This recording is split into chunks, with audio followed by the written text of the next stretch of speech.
Bonjour les amis. Je vais vous expliquer aujourd'hui quels sont les éléments essentiels à prendre en compte pour acheter des pièces en or. Mais avant toute autre chose, n'oubliez pas de vous abonner à la chaîne Sacra Moneta si ce n'est pas déjà fait. Vous recevrez ainsi gratuitement des actualités sur les monnaies de collection. Vous pouvez aussi cliquer sur le pouce j'aime sous la vidéo. Vous êtes nombreux à vouloir acheter des pièces d'or et à poser la question suivante: comment acheter des pièces d'or? Il est vrai que l'achat de pièces d'or peut sembler compliqué au premier abord car il existe des centaines de pièces d'or différentes qui ont été frappées pour les plus anciennes depuis plus de 2500 ans.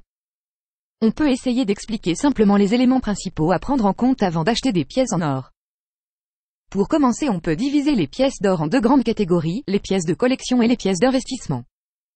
On ne peut pas conseiller à un acheteur débutant d'acheter des pièces d'or de collection car ces pièces demandent des connaissances précises.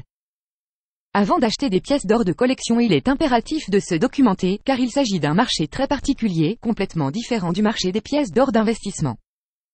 En ce qui concerne les pièces d'or d'investissement, on peut partir de la définition légale officielle de ces pièces par le fisc français qui est accessible librement sur Internet. Le fisc considère que les pièces d'or d'investissement doivent répondre à des conditions de pureté précises. Les pièces en or doivent présenter un degré de pureté égal ou supérieur à 900 millièmes pour être admises à la définition de l'or d'investissement. Cela veut dire que les pièces doivent contenir au minimum 90% d'or pur et au maximum 10% d'alliage. Ce chiffre de 900 millièmes ne sort pas de nulle part, c'est le taux de pureté des pièces d'or tel qu'il a été établi lors de la création du franc germinal par Napoléon le 27 mars 1803.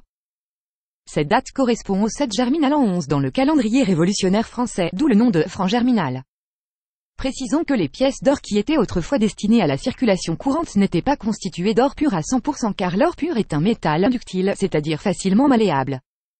C'est pourquoi les pièces d'or destinées à la circulation courante étaient constituées d'un mélange d'or pur et d'un autre métal destiné à rendre les pièces plus résistantes. Le métal utilisé dans l'alliage était généralement le cuivre.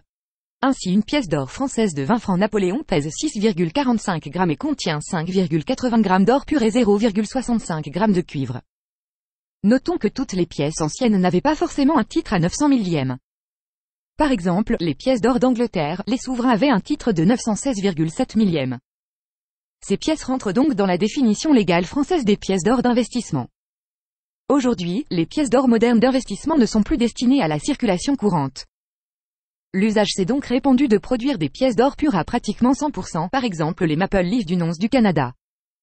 Le titre des pièces, c'est-à-dire la pureté du métal qu'elles contiennent, est d'ailleurs le plus souvent inscrit directement sur les pièces. Ces pièces en or pur à 99,99% ou 999,9 millièmes sont fragiles, mais il existe toujours des pièces constituées d'un alliage d'or pur et de métaux d'appoint.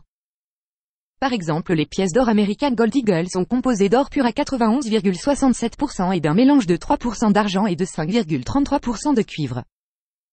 Citons également les pièces d'or de type Krugerrand d'Afrique du Sud, qui pèsent 33,93 g d'or pur à 916,7 millièmes et dont le poids d'or fin est de 31,103 g, soit une once. À cette première exigence concernant la pureté du métal contenu par les pièces, le fisc rajoute les conditions suivantes. Les pièces doivent avoir été frappées après 1800. Elles doivent avoir eu cours légal dans leur pays d'origine.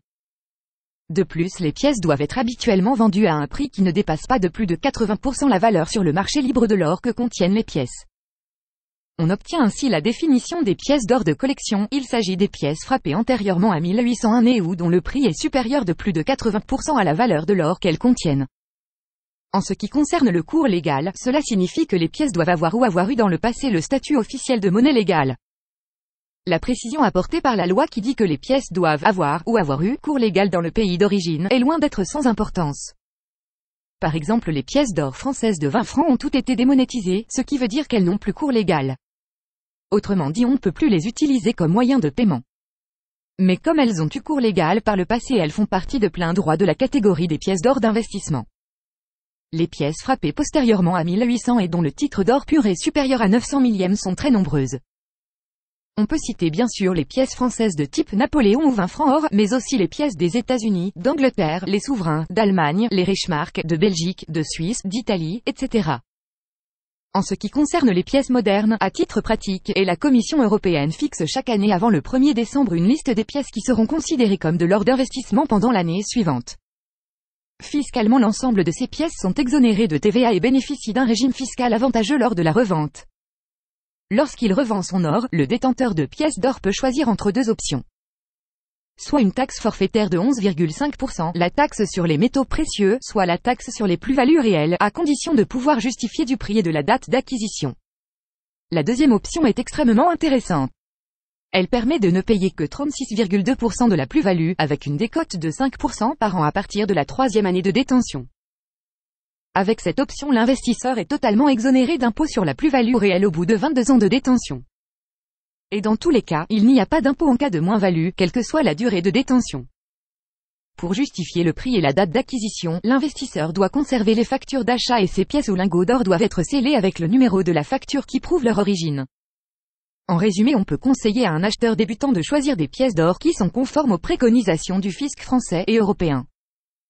C'est-à-dire que les pièces doivent avoir été fabriquées après 1800, leur pureté doit être supérieure à 900 millième et elles doivent être vendues scellées avec une facture nominative pour pouvoir choisir l'option fiscale la plus avantageuse au moment de la revente. Pour commencer, il peut être intéressant d'acheter quelques pièces de 20 francs or, par exemple les pièces de type 20 francs or Marianne Koch, qui sont bien connues et appréciées par les investisseurs en France et dans le monde entier.